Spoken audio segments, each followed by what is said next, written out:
Listo, pues vamos a empezar con el estudio de hoy que se llama justamente el grano de mostaza y que está, o la temática que vamos a ver, o los pasajes que vamos a ver va a ser Mateo 13, 31 y 32, que es la parábola de la semilla de mostaza. Y antes de comenzar voy a empezar con una oración para que Dios nos abra nuestros corazones y podamos recibir este mensaje.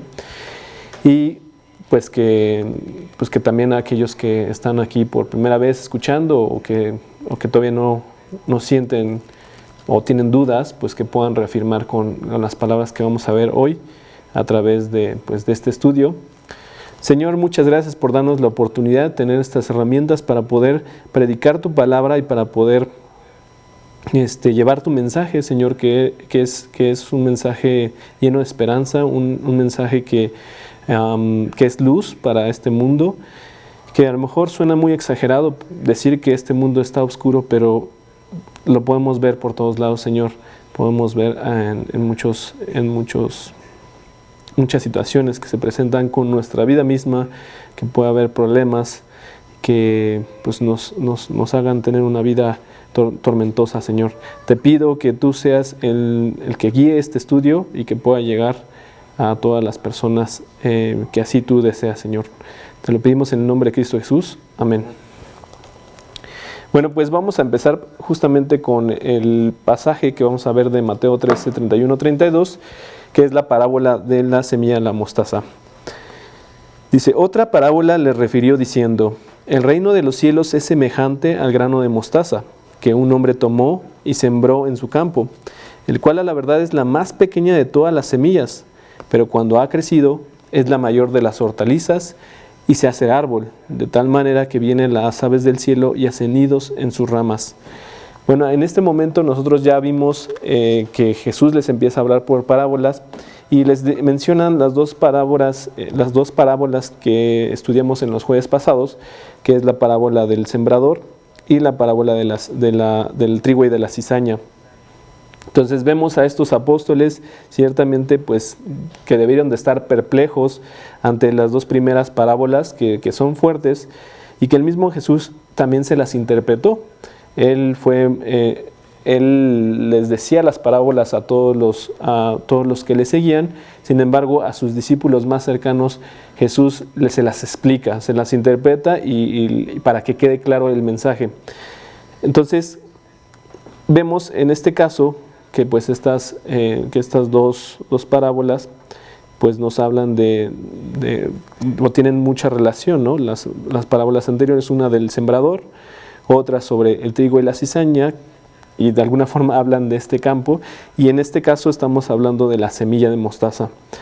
Entonces, ¿cómo podría crecer la semilla, que es la palabra de Dios, que es lo que vimos en el estudio de la parábola del sembrador, que la semilla es la palabra de Dios ante pues una oposición, que es lo que comentaba Karina justamente hace un momento, en donde pues todos estaban mostrándole o pidiéndole señales, pidiéndoles pruebas a Jesús y que aunque dijera las cosas muy claras, pues todos los que no creían y que estaban cegados por su mismo razonamiento, pues no estaban abiertos a recibir este mensaje. Entonces, ¿cómo es posible que una semilla tan pequeña, o sea, la palabra de Dios o estas palabras que estuvo diciendo, pues hayan generado tanto impacto? Que bueno, lo vemos ahorita después de 2020 años aproximadamente. Semilla no productiva por grandes obstáculos, como se vio en la parábola del sembrador.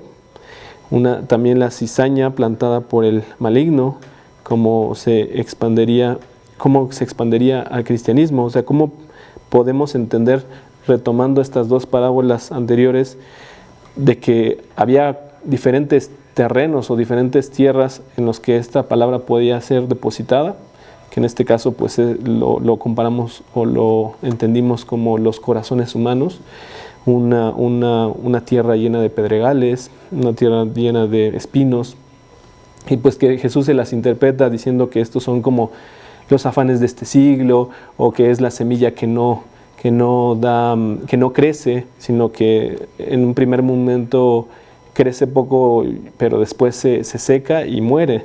Pero aún con toda esta oposición, ¿cómo era posible o cómo es posible que el cristianismo se expandiera? Y justamente Jesús usa esta parábola que estamos viendo el día de hoy de la semilla de mostaza para enfatizar que pequeñas cosas pueden tener grandes resultados. Y sí quiero enfatizar en esta cuestión de pequeñas cosas. Muchas veces cuando escuchamos el Evangelio, pues sí, vemos las grandes maravillas que hizo Jesús y vemos también las grandes maravillas que han hecho los predicadores, los misioneros o muchas personas que han entregado su fe a Cristo. Pero la realidad es que Dios escoge las cosas pequeñas para hacer un gran impacto. Aunque aprovecha, claro, los talentos de cada uno, es en nuestras debilidades, es en nuestra bajeza donde Dios trabaja más. Y entonces ahorita vemos que el grano de mostaza, que es una semilla pequeñísima, no es en este caso la palabra de Dios como en la parábola pasada, en la parábola antepasada, perdón, en donde justamente la semilla es la palabra de Dios. En este caso el grano de mostaza no es la palabra de Dios. Se está refiriendo en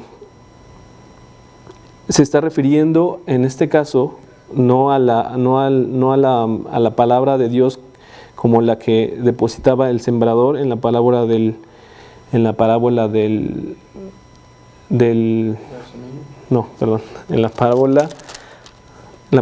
sembrador, justamente, valga la redundancia, sino en tú como un cristiano genuino. La semilla de mostaza se está refiriendo en este caso a un cristiano lleno de fe, a una persona que está dependiendo 100% de Cristo. Y el hombre que sembró es el Hijo del Hombre, quien fue el modelo de insignificancia en su nacimiento y su vida terrenal. Pensemos y recordemos a Jesús, en este caso el ejemplo que era Jesús. En este caso Jesús nació y vivió en lugares en donde prácticamente eran insignificantes, como Nazaret. Vivió en Nazaret, que hasta los mismos discípulos decían, pues, ¿qué hay de bueno en este lugar? Y vamos a verlo justamente en Juan 1:46.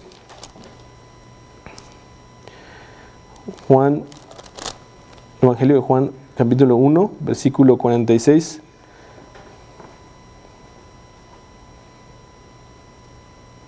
En donde Natanael dice lo siguiente: Natanael le dijo, ¿de Nazaret puede salir algo de bueno? Le dijo Felipe, ven y ve.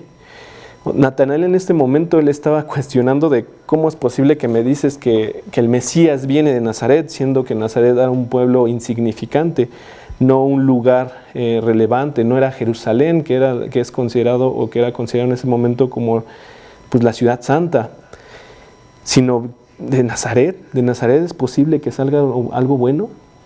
¿Es posible que de algo tan insignificante o un lugar tan insignificante, oscuro, a lo mejor lleno de pobreza o nada atractivo para las personas, haya salido y haya vivido Jesús? Y no nada más vemos esto en el nacimiento de Jesús, o no vemos, en la época donde vivió Jesús en Nazaret, sino también en el nacimiento, nacer en un pesebre, ni siquiera como en las condiciones que pues normalmente se tendrían que haber nacido, ¿no?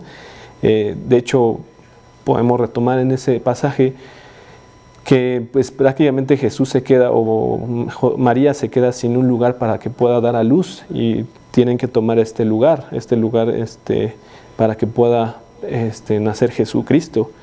Entonces, no nada más vemos ahí este tipo de situaciones que son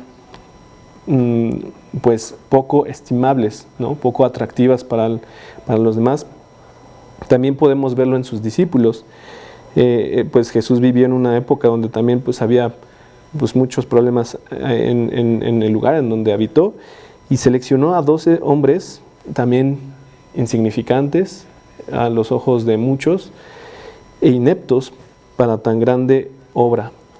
Podemos tomar los ejemplos de los pescadores. Ellos no eran personas estudiosas que hayan estudiado las escrituras como los fariseos. Ellos eran humildemente unos pescadores. Ellos no tenían la habilidad para hablar cosas complejas, sino que justamente pues eran personas indoctas, personas posiblemente ignorantes en muchos aspectos de la ley, ¿no? A lo mejor sí conocían lo que les transmitían, pero no se ponían a estudiar las escrituras, o no lo vemos como muy claramente en los evangelios. Y bueno, también podemos ver cómo en lo poco, en las cosas pequeñas, Dios es donde da resultados maravillosos. Poco después de la ascensión de Jesús, cuando Él resucita, solo se contaban 120 discípulos. Solo 120 discípulos que prosiguieron con la expansión del Evangelio. Y vamos a verlo en Hechos 1:15, que nos dice: en aquellos días Pedro se levantó en medio de los hermanos, y los reunidos eran como 120 en número. En ese momento solamente eran 120 personas, y el impacto que tuvo estas 120 personas en toda esa zona y actualmente en todo el mundo. O sea, el Evangelio se ha predicado por muchas partes del mundo y a millones de personas en muchas épocas de la historia de la humanidad. Se ha seguido compartiendo el Evangelio, y con algo pequeñito, con algo pequeño, con un grupo pequeño, un grupo insignificante. No eran los grandes estudiosos, ni eran los más valerosos. Podemos tomar el ejemplo también de Pedro, que Pedro pues lo negó a Jesucristo en el momento más doloroso, o en el momento más crucial, que fue en la crucifixión. Pedro tuvo miedo, temor, y pues es entendible también, porque pues nosotros también muchas veces tenemos miedo a predicar el nombre de Jesús, ¿no? O decir, oye, yo soy cristiano. Pues Pedro lo negó, y con esa personalidad y con esas características Jesucristo lo escogió, y él fue de los que también predicaron con gran fuerza, con gran autoridad, principalmente en Jerusalén y en este territorio, ¿no? Entonces, un grupo muy pequeño, insignificante, con un mundo como para tener un impacto y permanencia en este mundo tan grande. Pero ¿qué nos dice Jesús en Lucas 12:32? Lucas capítulo 12, versículo 32. No temáis, manada pequeña, porque a vuestro Padre le ha placido daros el reino. Aquí no está diciendo, o sea, en primer punto está diciendo que no temáis, porque sabe que en nuestros corazones a veces pues tenemos miedo al rechazo, tenemos miedo a hacer algo, a decir, bueno, es que yo no conozco tanto la Biblia, pues yo cómo lo voy a compartir o predicar, necesito hacer más. Él no es lo importante. Es que nosotros tengamos esto presente, porque a Dios le ha placido darnos el reino, a todos nosotros que hemos aceptado a Cristo en nuestro corazón. Nada indicaba que este pequeño grupo pudiera hacer grandes cosas, a menos que solamente provinieran de Dios. Y esto es muy importante. Las grandes cosas, los grandes predicadores, los grandes testimonios son porque Dios lo ha hecho así. No porque sean esas personas las más valientes, las más talentosas, las más espirituales. La espiritualidad te la da Dios, la fe nos la da Dios. Y es a través de Dios que Él es el que hace las cosas grandes. Y las hace grandes en nuestras carencias, en nuestras deficiencias, en nuestra personalidad, que a lo mejor que no sentimos que es apta, ¿no? Yo, por ejemplo, ahorita les comparto el Evangelio y yo sé que luego me trabo y tartamudeo un poco, pero no importa, porque al final Cristo es el que va a hacer que las palabras de su palabra lleguen a penetrar en el corazón de cada uno de nosotros. Eso es lo más importante. No es si uno se ve o es o domina toda la Biblia, ya la leyó 50 veces. No, Dios te ocupa a ti como Él quiere, siempre y cuando nosotros estemos dispuestos a dejar que lo haga.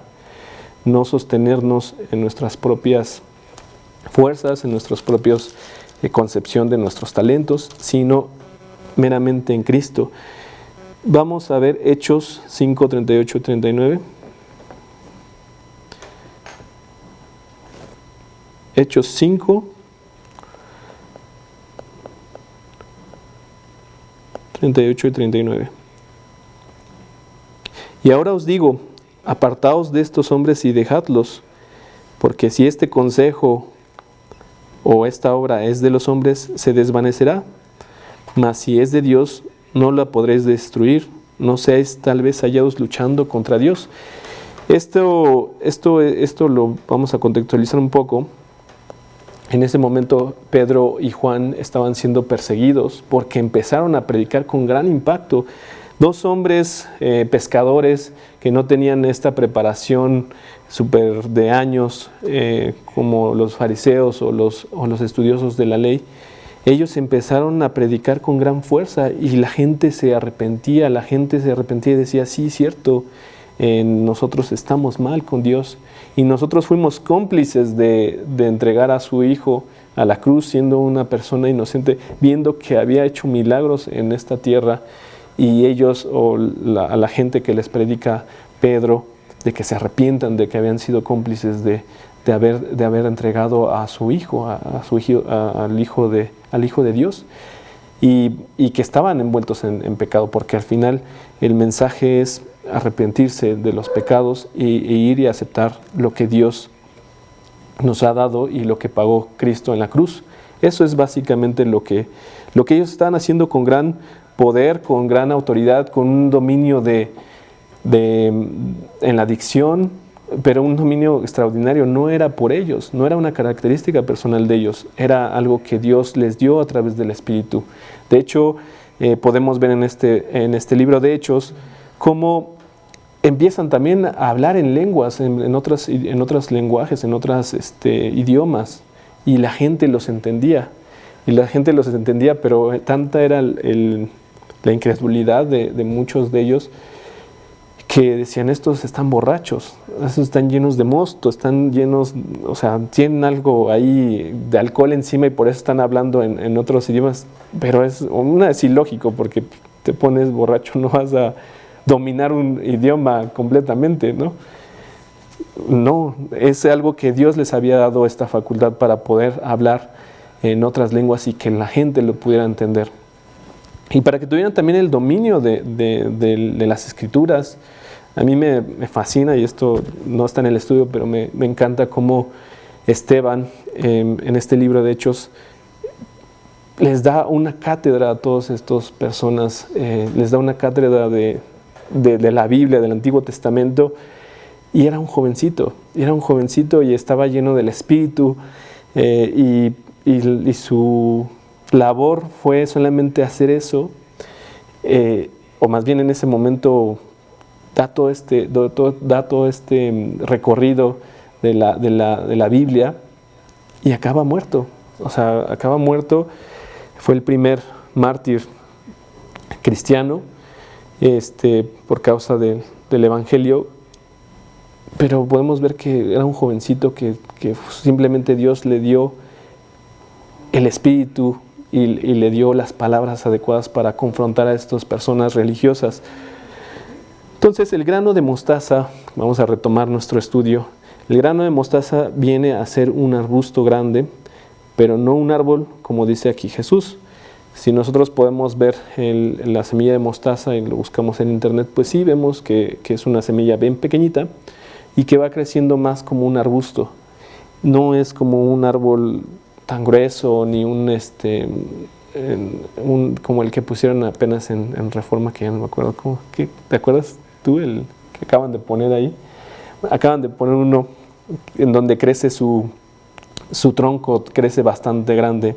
Ahí en Reforma, no recuerdo ahorita la especie, Pero no importa, no era la semilla de mostaza no genera un árbol súper grande ni con el tronco muy grueso, sino es un arbusto que pues sí va creciendo y sí puede crecer una gran tamaño, ¿no? Pero no es un árbol como lo mencionaba Jesús. Entonces sus ramas no son tan firmes, no son duras, o son como para que puedan soportar pues nidos completos de aves, ¿no? ¿Por qué pues dijo entonces Jesús que se iba a hacer o que se hace árbol en el versículo 32, digo, que es lo que estamos viendo? El cual a la verdad es la más pequeña de todas las semillas, pero cuando ha crecido es la mayor de las hortalizas y se hace árbol de tal manera que vienen las aves del cielo y hacen nidos en sus ramas. Entonces, ¿por qué menciona esto? Pues justamente lo está diciendo porque el reino de los cielos en este periodo de tiempo actual no tendría un crecimiento normal como la naturaleza dicta, sino anormal, porque la savia que da el crecimiento es Jesús mismo. Vamos a ver lo que dice Juan 15:5. Juan 15:5, que dice: yo soy la vid, vosotros los pámpanos, el que permanece en mí y yo en él, este lleva mucho fruto, porque separados de mí nada podéis hacer. Cristo es el que te da el crecimiento, Cristo es el que nos da el crecimiento a cada uno como cristiano. Y aquí dice: separados de mí nada podéis hacer. Tenemos que estar con Cristo, Él es el que hace las cosas que crezcan. Este reino no crecerá necesariamente en este tiempo en sentido externo, sino interno, porque cada creyente es un árbol poderoso que puede dar sombra, alcanzado y oxígeno de vida a un mundo en agonía. La enseñanza no podría ser más clara. Dios no necesita grandes hombres ni armadas impresionantes para hacer su trabajo a través de los siglos, sino solo a ti. Tú dirás: pues bueno, ¿yo qué puedo hacer, no? A veces, a lo mejor no sé con tanta frecuencia lees tu Biblia, pero puedes pensar: no, pues ¿yo qué voy a hacer? ¿Yo qué voy a hacer? A lo mejor llevo poco tiempo, o a lo mejor llevo mucho tiempo y sientes que nadie te escucha, o que no eres muy hábil para recordar los versículos, o para citárselos, o para compartir a la gente. Al final, justamente es lo que Dios quiere, que no te fíes de tus propias fuerzas, que no te agarres de tus propios, de tu propia concepción de lo que tú puedes hacer. Porque al final es ahí donde genera un gran impacto. Hace un momento no lo compartía Karina. Genera un impacto en la vida del cristiano, genera un impacto en los demás, en cómo estamos llevando nuestra vida. Y es posible que queramos nosotros pues vernos bien y decir: bueno, es que yo estoy leyendo bien mi Biblia y estoy cumpliendo. Y no eso es lo que va a sobresalir. O cuando te ve alguien en la calle y tú le digas: no, pues yo ya leí 4 veces mi Biblia.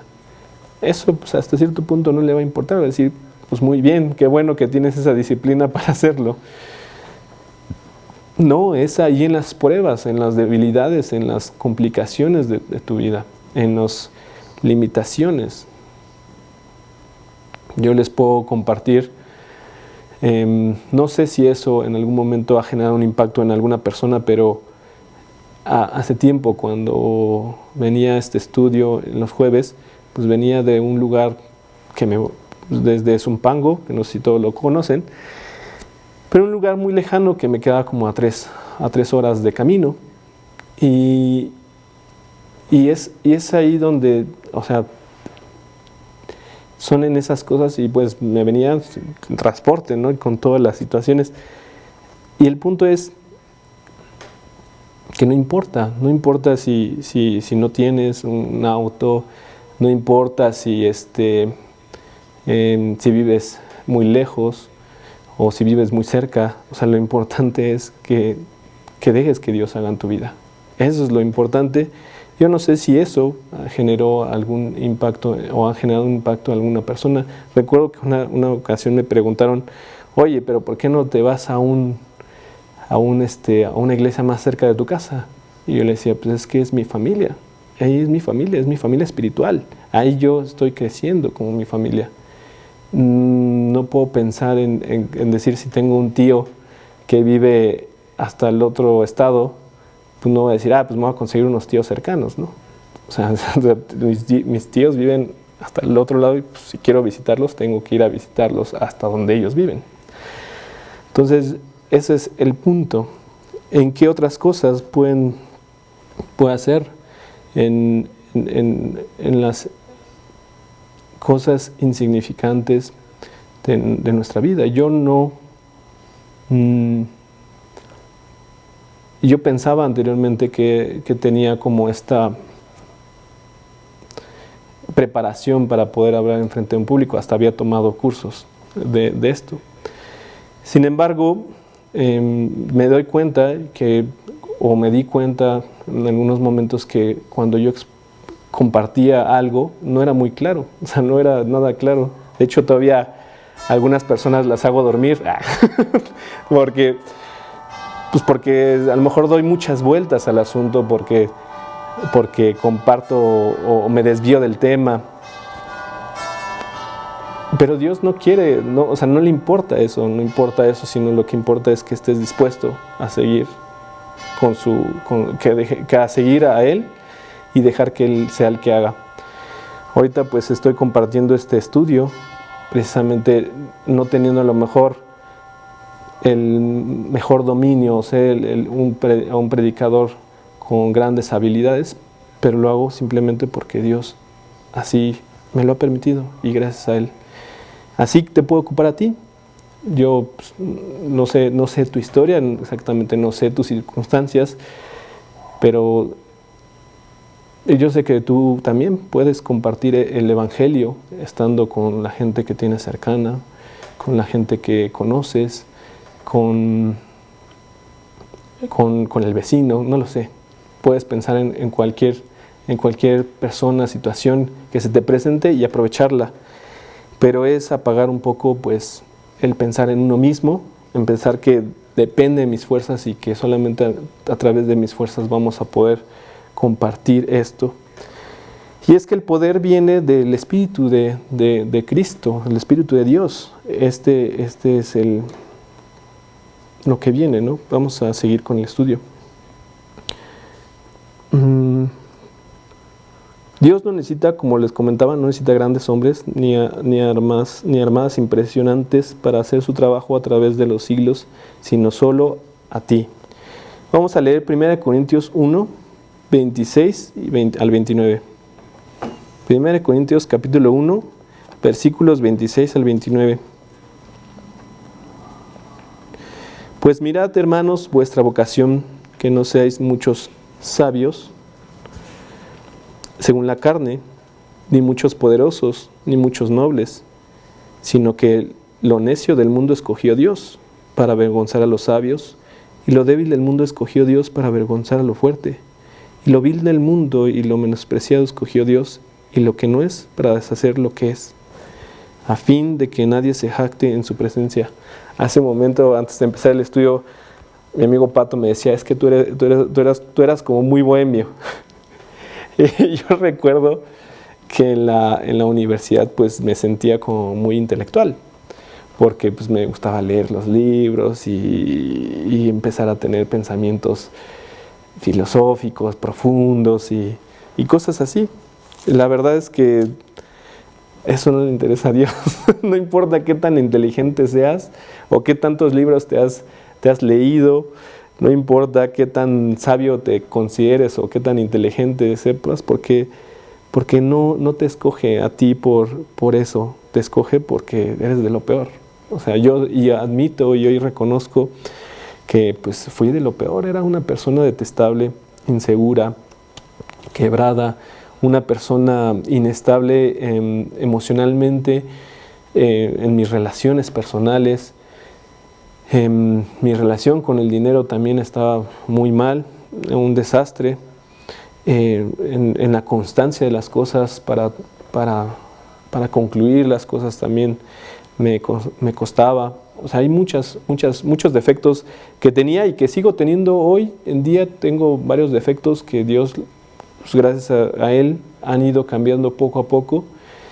Y solamente es darse cuenta y abrirse a aceptar lo que somos ante los ojos de Dios.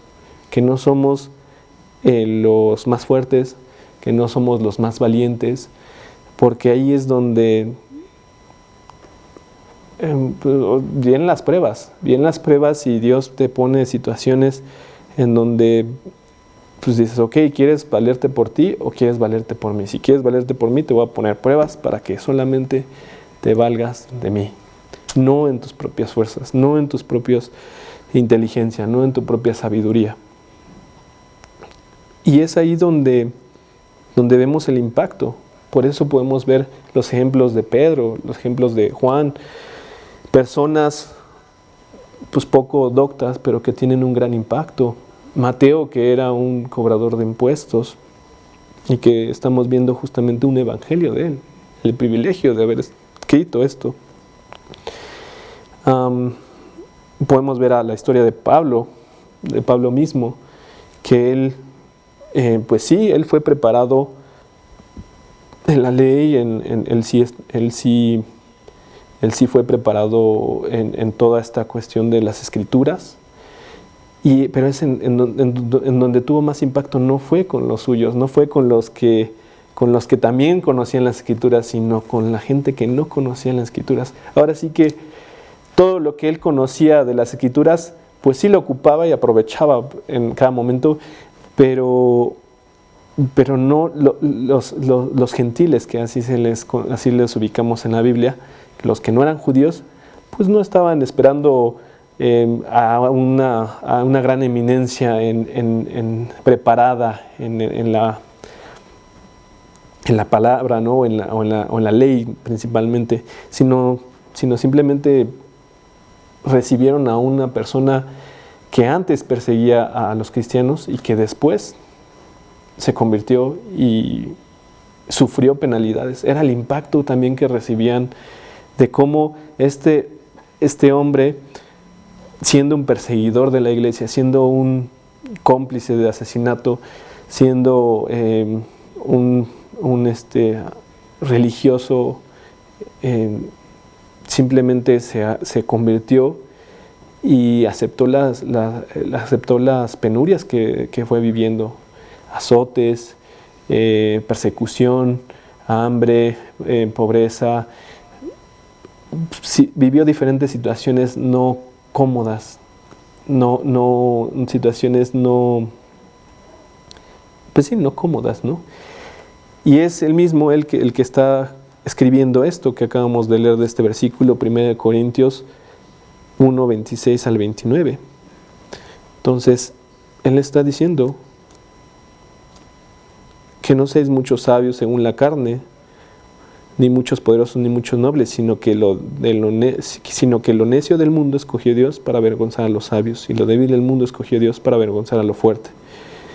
Justamente él, siendo quien era, pues fue así como Dios lo escogió, siendo un perseguidor de la iglesia.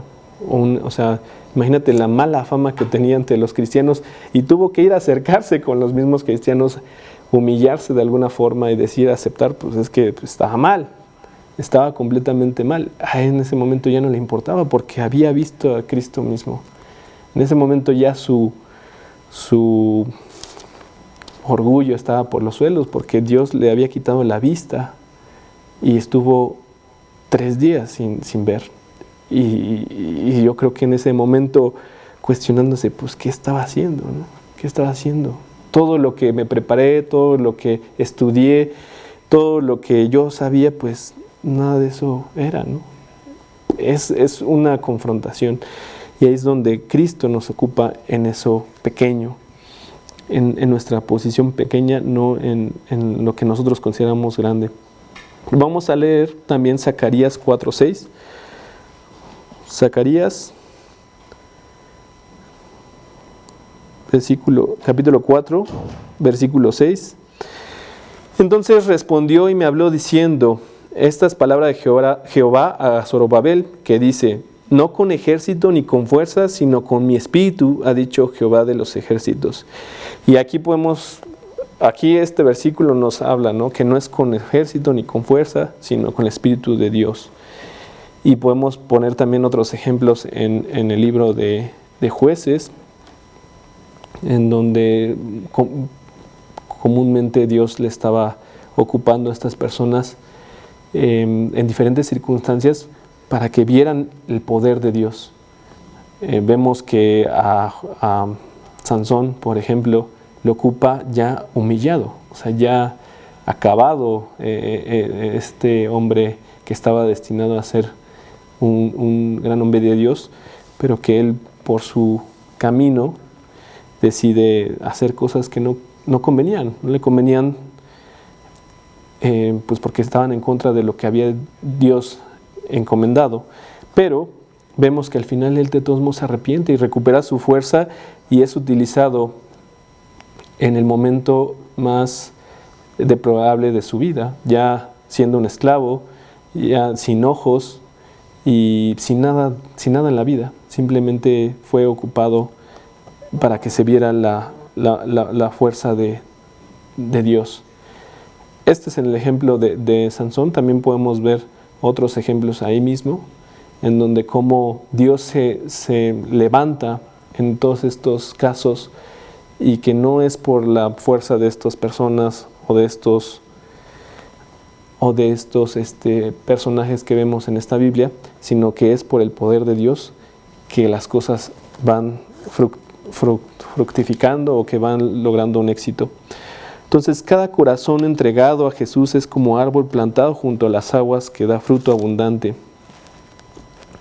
Para que un árbol crezca, pues es necesario que haya agua, que haya constantemente agua, pues para que no se seque, para que también tenga pues el agua suficiente para que vaya creciendo, para que haga todo este proceso, esta planta, este árbol, y pueda crecer.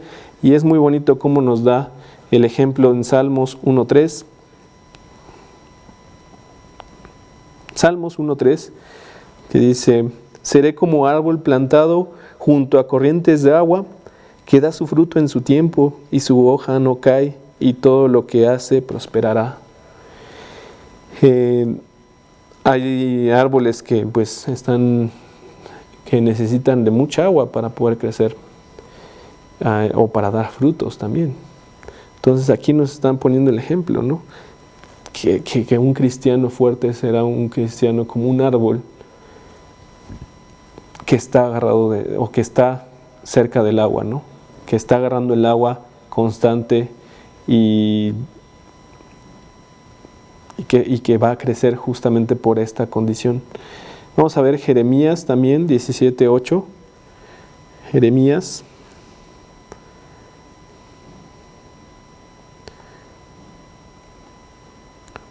Jeremías capítulo 17, versículo 8. Porque será como el árbol plantado junto a las aguas, que junto a la corriente echará sus raíces y no verá cuando viene el calor, sino que su hoja estará verde, y en el año de sequía no se fatigará ni dejará de dar fruto. Yo no he ido al Amazonas, pero bueno, conocemos la fama que tiene y que siempre es ahí verde, ¿no? Que siempre está ahí ese lugar que es como un pulmón para el planeta, porque justamente todo este río hace que alimente a todos estos árboles, hace que todos estos árboles crezcan y siempre estén verdes, que siempre tengan como fruto, que siempre estén radiantes. Entonces tú eres ese grano de mostaza, siempre y cuando hayas recibido y aceptado a Cristo en tu corazón, que crece y crece hasta vivir en las grandes alturas de Dios. Vamos a ver qué nos dice Daniel 4, capítulo 4, versículo 20 al 22.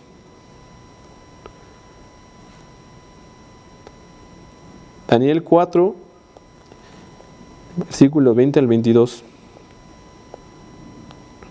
El árbol que viste, que crecía y se hacía fuerte, y cuya copa llegaba hasta el cielo, y que se veía desde todos los confines de la tierra, cuyo follaje era hermoso y su fruto abundante, y en que había alimento para todos, debajo del cual moraban las bestias del campo, y en cuyas ramas anidaban las aves del cielo.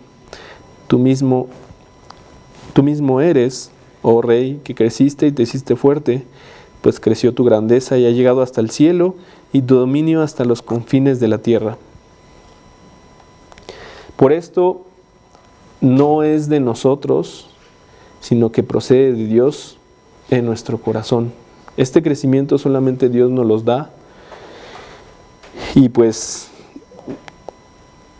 Él es el único que nos lo da. La fe también nos la da Dios, el crecimiento espiritual nos lo da Dios. Es conforme a su gracia, a su misericordia, y si queremos crecer más, pues pedírselo y pues obviamente obedecer también, ¿no? Porque dices, ok, le pido crecimiento, pero en lo poco no hago cambios, en lo poco no estoy obedeciendo lo que está diciendo, no hay una transformación en mi vida. Pues ¿cómo quieres crecer? Vamos a leer 2 Corintios 3:5. No que seamos competentes por nosotros mismos para pensar algo como de nosotros mismos, sino que nuestra competencia proviene de Dios. Esta palabra de competencia es muy pues reciente para mí. Bueno, no reciente, pero hace poco la estaba, hace algunos años la estaba estudiando, ¿no? Sobre las competencias, sobre esta facultad o habilidad o talento que uno puede tener, un conocimiento, una habilidad, algo que desarrollamos. Pero aquí nos está diciendo justamente Pablo, no que seamos nosotros competentes o que seamos aptos para lograr las cosas, porque pues si fuera por eso, entonces nosotros nos gloriaríamos de que logramos las cosas por nuestras propias fuerzas, por nuestras propias habilidades, por nuestros propios méritos. Entonces dice aquí Pablo que no es eso, que no es como algo de nosotros mismos, sino que nuestra competencia, nuestras fuerzas, nuestras habilidades, nuestros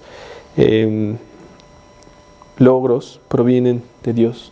Lo que nosotros tenemos proviene de Dios. Si nosotros salimos avantes ante una situación es porque proviene de Dios, siempre y cuando nos estemos agarrados de Dios. Porque es muy fácil decir, no, pues sí, yo estoy agarrado de Dios, pero yo quiero hacerlo por este lado. Y entonces voy a hacer esto, voy a hacer lo otro, hasta que te tropiezas. Dios no te dice, ok, tú quieres seguir tu camino, sigue tu camino. Hasta que viene el tropiezo y te das cuenta que no estabas siguiendo los principios de Dios, que estabas poniendo tu confianza y tu fuerza en ti. Entonces vamos a entender que justamente este crecimiento, esta fuerza, esto que nos está mostrando del crecimiento de la semilla de mostaza, pues es un crecimiento dado por Dios. Y bueno, si supiéramos nosotros, y si supiéramos y aprovecháramos al máximo todo el poder que recibimos desde ese día que recibimos a Cristo como Salvador, pues nuestra fe sería como ese grano de mostaza, que es insignificante porque es pequeñito, pero es poderoso por lo que puede lograr. Esa fe que nos es depositada en nuestro corazón, si nosotros le dejáramos que hiciera lo que puede hacer, haría cosas maravillosas. Las ha hecho en muchas personas. Las ha hecho y posiblemente tú también sabes en qué momento de tu vida, cuando has dejado que Dios haga en tu vida y que crezca esta semilla, sabes qué es lo que ha pasado. Es ahí donde nosotros tenemos que dejarlo a Dios que nos dé este crecimiento. Vamos a ver qué dice Mateo 17:20. Mateo 17:20.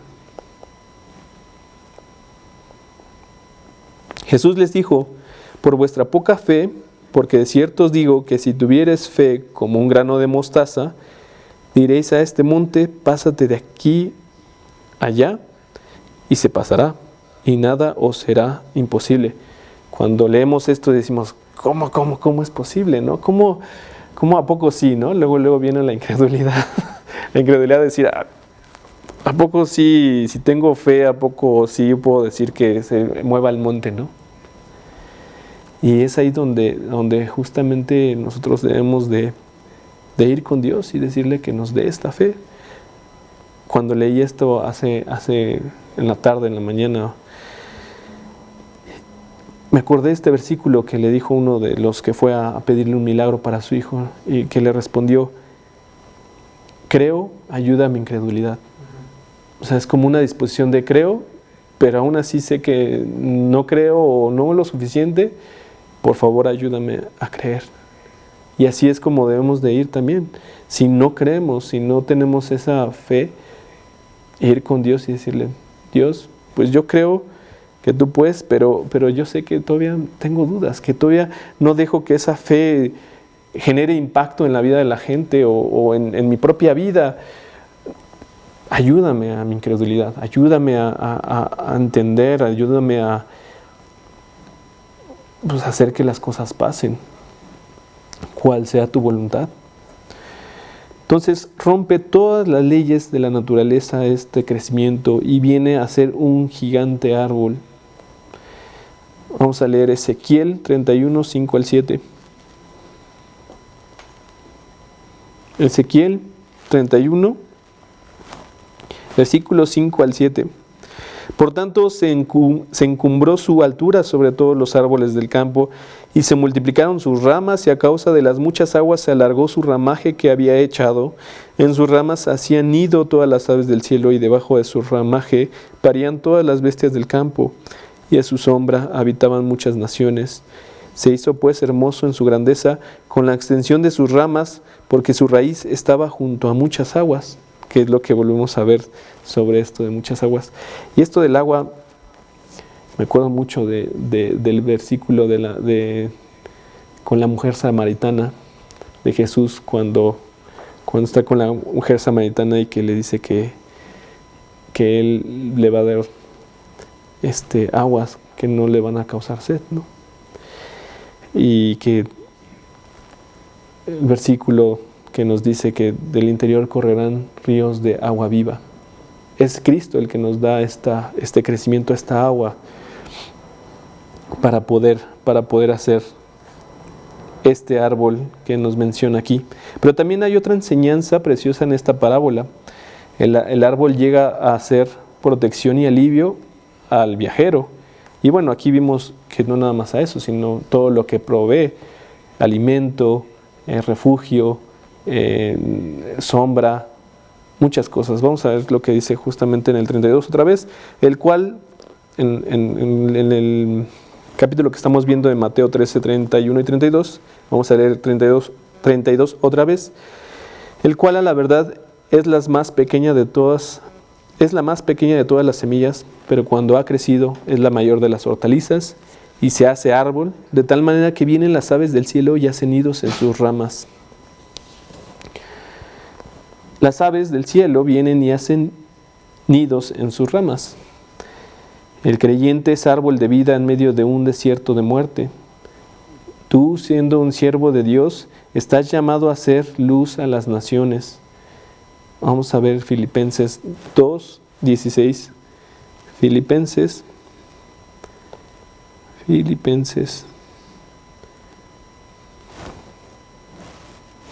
2, 16. Asidos de la palabra de vida, para que en el día de Cristo yo pueda gloriarme de que no he corrido en vano, ni en vano he trabajado. Aquí lo está diciendo, lo voy a leer del 15. Para que seáis irreprensibles y sencillos, hijos de Dios sin mancha, en medio de una generación maligna y perversa, en medio de la cual resplandecéis como luminares en el mundo. Entonces aquí es donde, a través de tu fe que va creciendo y como consecuencia va transformando tu corazón y como consecuencia van transformando tus actos, tu comportamiento, tu personalidad, tu carácter, todo eso se va transformando, pero empieza con la fe. Empieza primeramente la fe y todo eso transforma en tu corazón, tu mente, tu cuerpo, tu comportamiento, tu vida, las relaciones que tienes, las cosas que ves, las palabras que dices, todo eso va generando un cambio. Y eso ante el mundo pues es como luz, porque en un mundo donde dices todo está perdido, fácilmente podemos ver en todos los comentarios que hay en las redes sociales, en Facebook y en YouTube, que digo, ay, hasta parece ya un patrón. Todos se quejan, todos, o la mayoría, o están haciendo, aquí en México al menos es lo que veo en los comentarios, o hacen bromas pesadas, o quejarse y decir, no, todo está mal, o cosas luego también muy raras que ves. Pero ese es el reflejo del mundo, ese es el reflejo del mundo, de cómo se afrontan las situaciones en el día a día, ¿no? Pero nosotros, estando guiados por Dios, pues cambia la situación, porque cambian tu perspectiva, cambia los principios, porque los principios de Dios van contra el mundo y se vuelven luz para este mundo oscuro. Pero ¿cómo es esto? Pues asidos de la palabra de Dios, agarrados de la palabra de Dios, de la palabra de vida, dice aquí en el 16, asidos de la palabra de vida. O sea, esto solamente podemos hacerlo si estamos agarrados de la palabra de Dios, si obedecemos lo que dice en la palabra de Dios, si la conocemos, si recibimos el mensaje y dejamos que nuestro corazón se transforme. Entonces nosotros vamos hablando un mensaje de esperanza, aunque sabemos que hay un apocalipsis.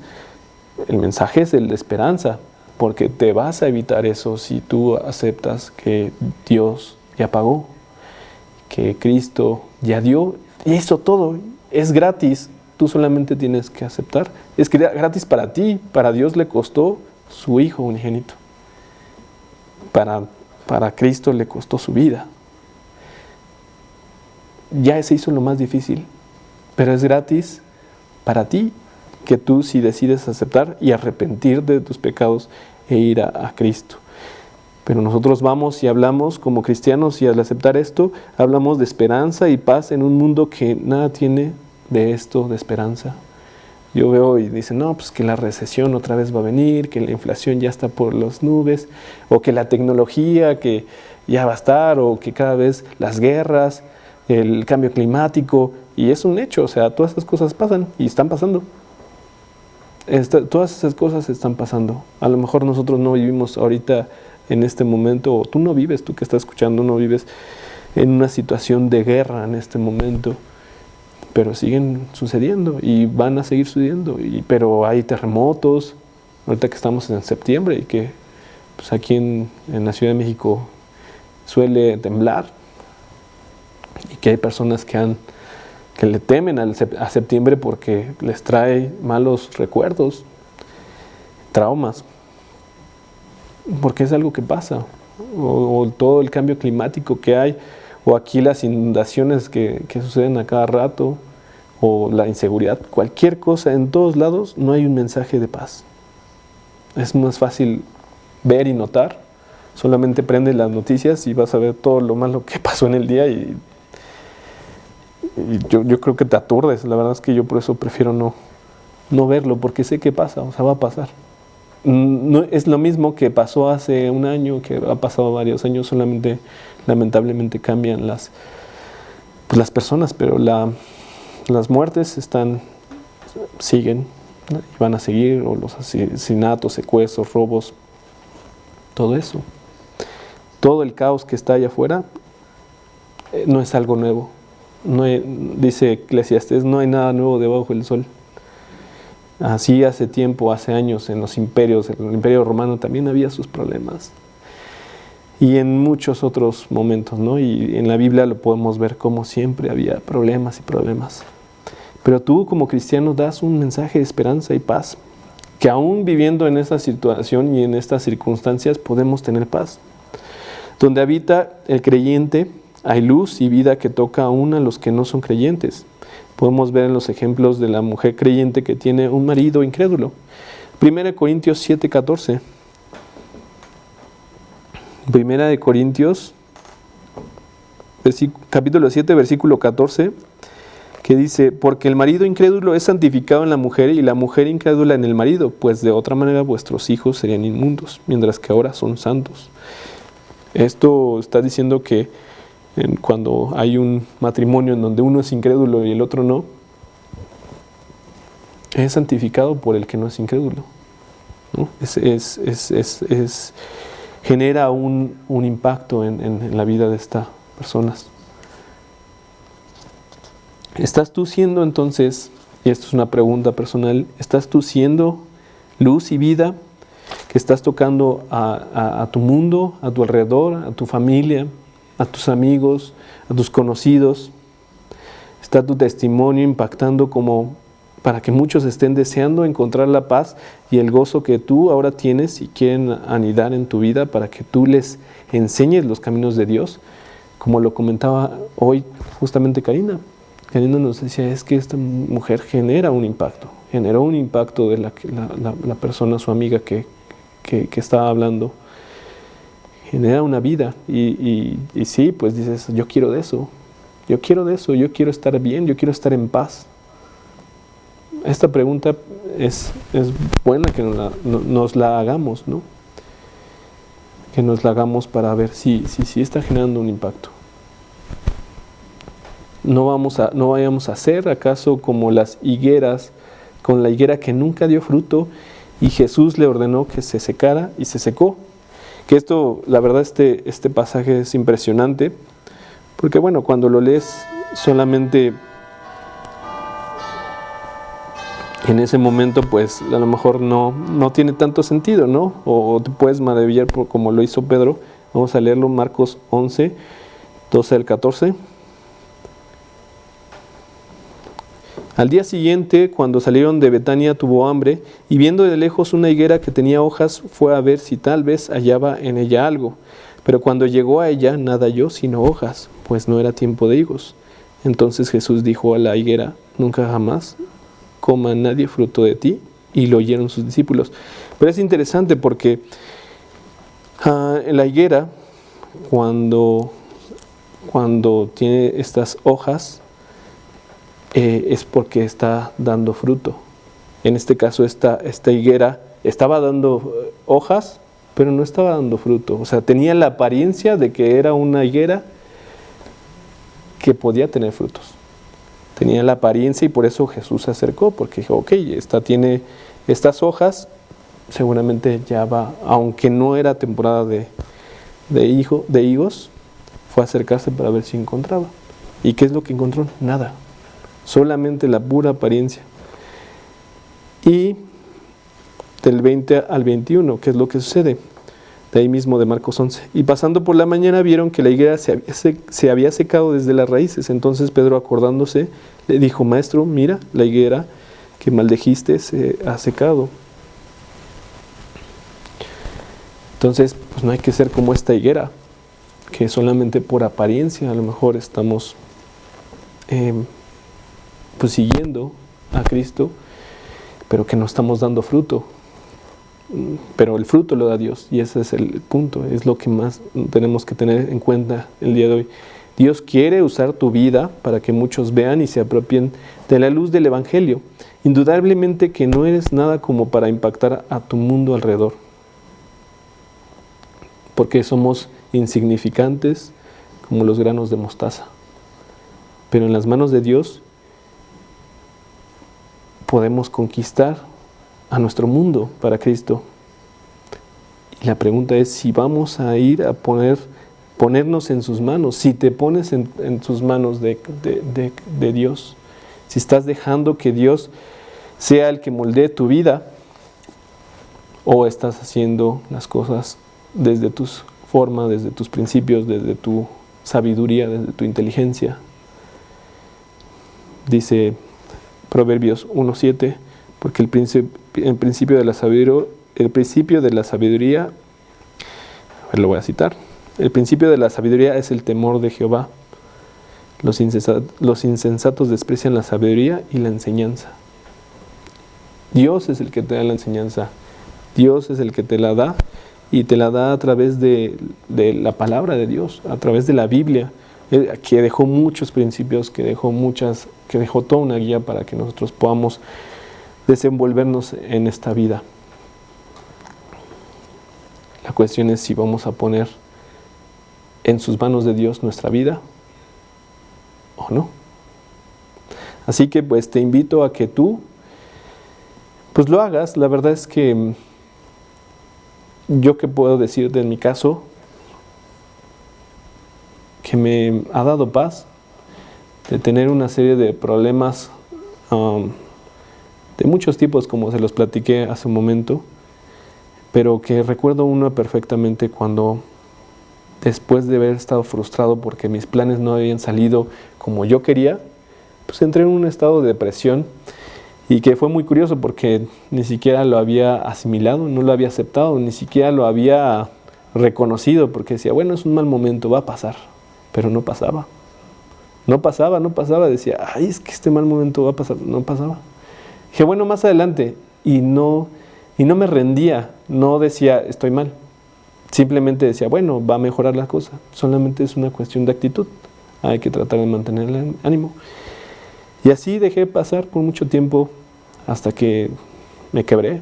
O sea, quebré emocionalmente, muchas cosas me sentí mal. O sea, acepté y reconocí que necesitaba a Dios. Que necesitaba a Dios, que Él me cambiara mi vida, porque me sentía muy mal. Me sentía muy mal de una forma interna. Aunque por afuera pretendiera yo estar bien y que yo mismo me creía esta misma historia de que yo estoy bien. De hecho, nada más quiero leer la Biblia porque pues quiero entender más esta cuestión bohemia que me comentaba mi amigo Pato, ¿no? Por intelectualidad, por sentirme más sabiondo desde mi propia perspectiva. Pero fue hasta que acepté, que cuando hice esta oración y decirle, Señor, me rindo. Haz las cosas como tú quieras en mi vida. Ahora sí que fue como blandito. Y aún así, cuando empecé a leer la Biblia, pues me costó trabajo unas cosas. Y me estaba dando cuenta, iba leyendo y toma, ¿no? No me había dado cuenta de todo lo que estaba haciendo mal. Hasta que me di cuenta en la Biblia y dije, oh, pues sí, estoy mal.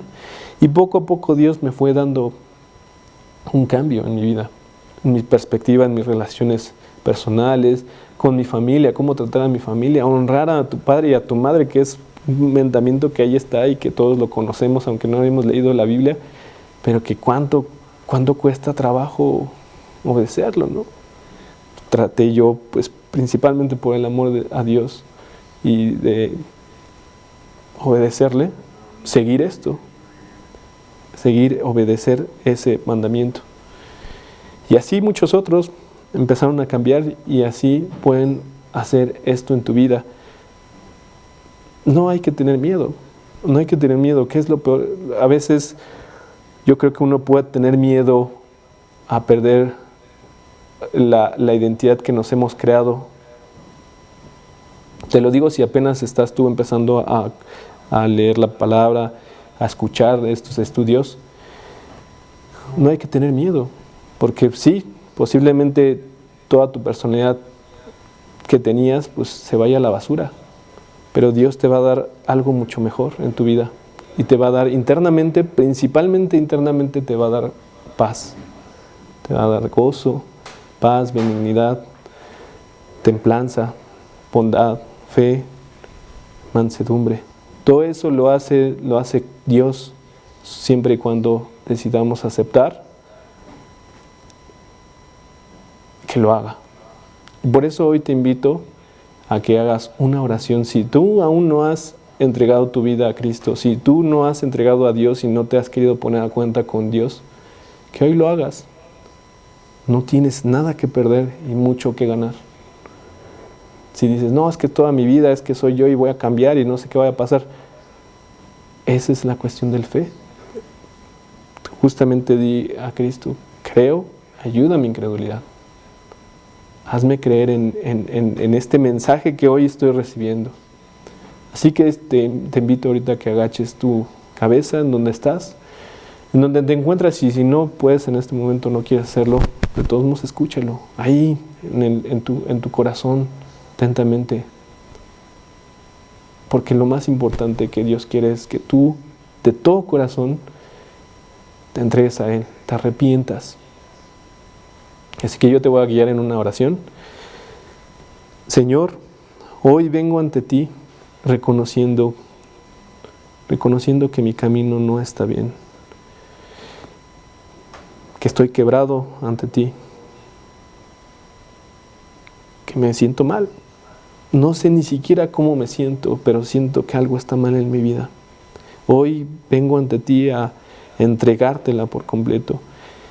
Y acepto y reconozco que pues he vivido una vida conforme a mis principios, conforme a mis deseos, que he vivido en pecado, alejado de ti.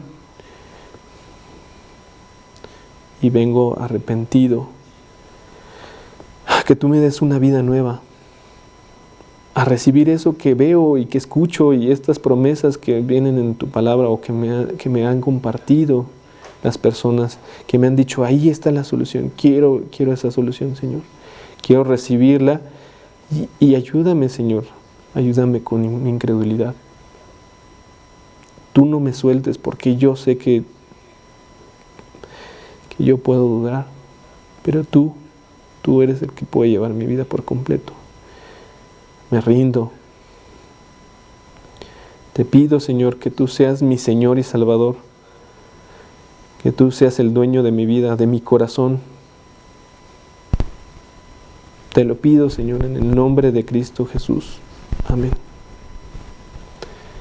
Y bueno, pues te invito a que si no le hiciste esta oración, que la hagas en el momento en el que tú así lo aceptes. Yo recuerdo cuando me compartieron esta oración en un Vips, y que estaba en un desayuno prácticamente, o un desayuno merienda, y tuve que llegar hasta mi casa, o más bien yo me esperé hasta mi casa para poder estar a solas e ir a hablar con Dios y decirle pues lo que sentía, lo que quería, y pedirle que Él tomara mi vida.